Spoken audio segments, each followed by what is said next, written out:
The Allman Brothers Band entertained millions with their unique mix of blues, southern rock, and good old-fashioned rock star drama. Between numerous deaths, drugs galore, massive infighting, and celebrity marriages, the story of the Allman Brothers is so much more than their records.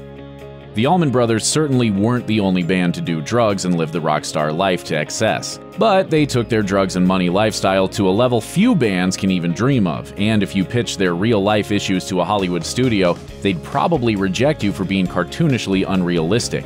As Gregg Allman recounted in his memoir, My Cross to Bear, as the Allman Brothers got more successful, they increasingly devoted themselves full-time to drugs, rock and roll craziness, and more drugs. Cocaine in particular was huge among the group, and they spent almost literal truckloads of money on the white stuff. As Allman recounted, one time they played a 41-day tour that paid $80,000 per show. You don't need to be a mathematician to know that equals a whole lot of money, well over $3 million. And yet, by the time the tour was through, the band had managed to hold on to a meager $100,000. That's what happens when you live a life so excessive that, as Allman himself said, quote, "Our roadies had roadies."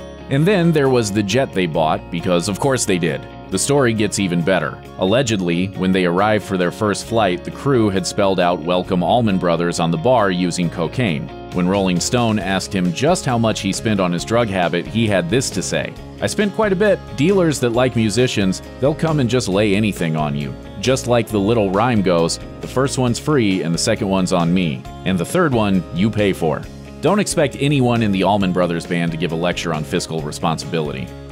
Few bands have dealt with more death and tragedy than the Allman Brothers, starting on October 29, 1971, when Duane Allman, Gregg's brother and the young group's heart and soul, lost his life at the age of 24. Even by rock and roll standards, Duane Allman died way too young. As reported by Rolling Stone, Allman was riding his motorcycle down a Georgia road when he attempted to swerve past a truck. He lost control of the motorcycle and was pinned beneath it, skidding at least 50 feet.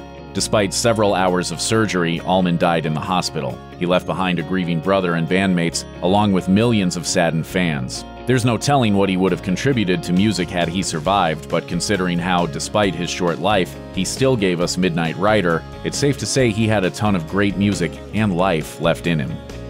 Of all the people affected by Duane Allman's all-too-early death, nobody was more devastated than the band's bassist, Berry Oakley. Then, on November 11, 1972, just slightly over a year after Allman's death, something heartbreakingly eerie happened. Oakley was riding his motorcycle in Macon, Georgia. Coincidentally or intentionally, he was only a few blocks away from where Allman had his fatal accident. Like Allman, Oakley lost control of his motorcycle and collided with another vehicle. Later that day, after initially refusing medical treatment, he passed away from a fractured skull and cerebral swelling. He, like Allman, was just 24 when he died. As drummer Butch Trucks recalled in his blog, "I don't think Berry really knew how to exist in a world without Duane.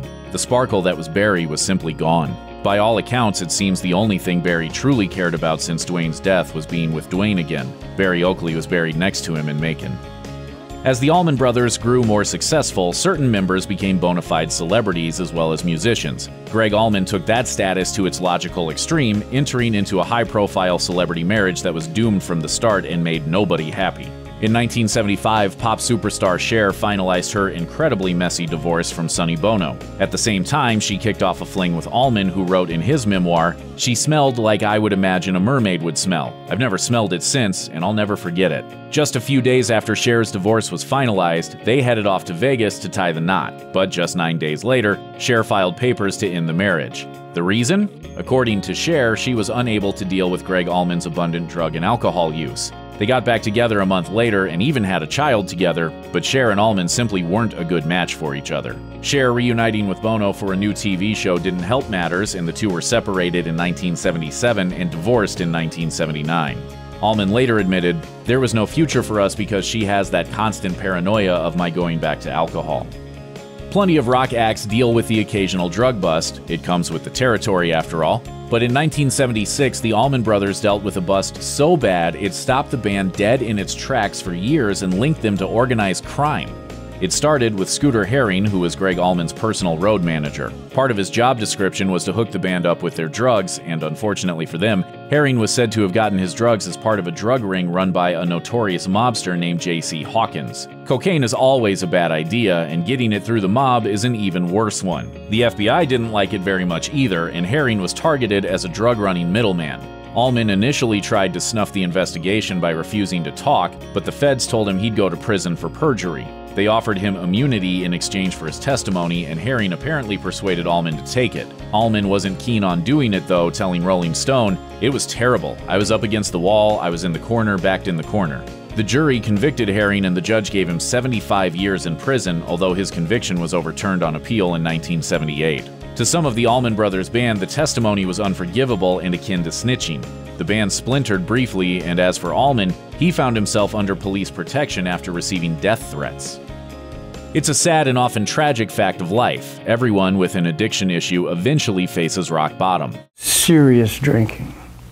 I would have to drink. I was drinking about a quart of vodka every day of my life.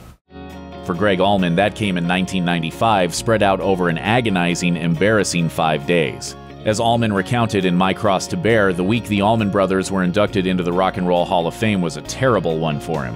He later described the major impact it had on him, writing, "It should have been the greatest week of my life, but instead I hit an all-time low. I was out of it, mentally, emotionally, and spiritually."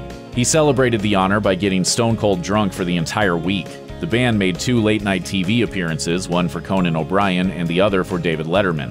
With the latter, he recalls looking especially bad, and it was a miracle he even made it through the set. He knew it too, later saying of the Letterman gig, quote, "I don't even recognize the guy singing Midnight Rider."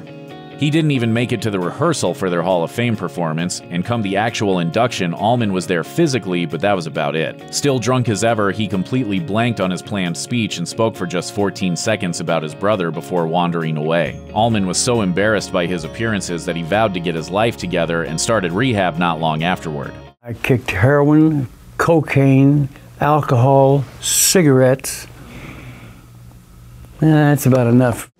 It takes a lot to get fired from a hard-partying band for partying too hard, but that appears to be at least one reason founding member Dickey Betts hasn't been in the Allman Brothers since 2000. To hear Betts tell it during a 2017 Rolling Stone interview, he was ousted from the band because he dared to demand an audit of the band's money from their manager, Bert Holman.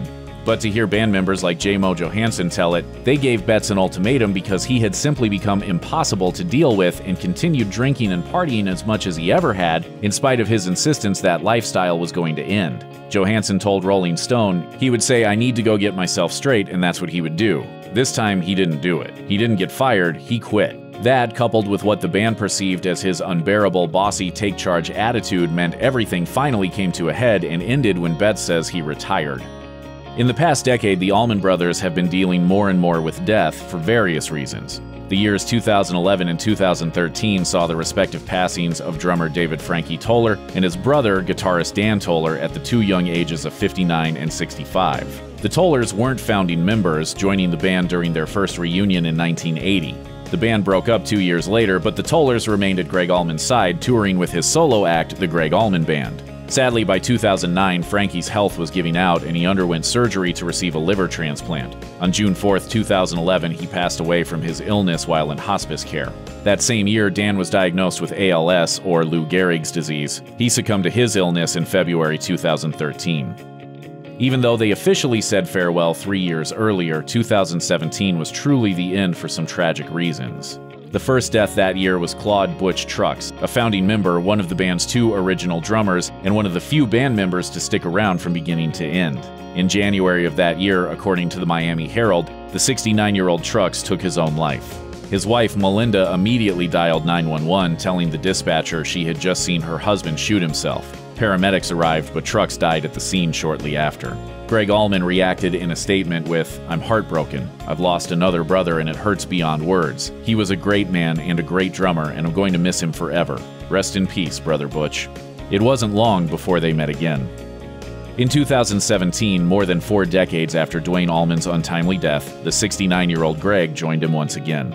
Allman had lived a hard partying life for decades, and starting in 2007, his lifestyle began to take its toll. That year, he contracted hepatitis C, something he blamed on a dirty tattoo needle. He ended up needing a liver transplant, and around the same time, he also started experiencing an irregular heartbeat that forced him to go both vegan and gluten-free. In 2016, he started postponing, then outright canceling shows and cited various reasons for doing so. I just, over a period of about 3 years, I realized that it was just a chore to get up and move. Most likely, the unspecified health problems that were taking a toll on him was the liver cancer that would eventually take his life. In May of 2017, he succumbed to that cancer, dying in his Savannah, Georgia home. Even though his life was crazed, turbulent, and often tragic, Allman repeatedly insisted that he had no regrets. Like he said in My Cross to Bear, "When it's all said and done, I'll go to my grave and my brother will greet me saying, 'Nice work, little brother, you did all right.'" I must have said this a million times, but if I died today, I've had me a blast. I wouldn't trade my life for nobody's, but I don't know if I'd do it again. If somebody offered me a second round, I think I'd have to pass on it. If you or anyone you know is having suicidal thoughts, please call the National Suicide Prevention Lifeline at 1-800-273-TALK.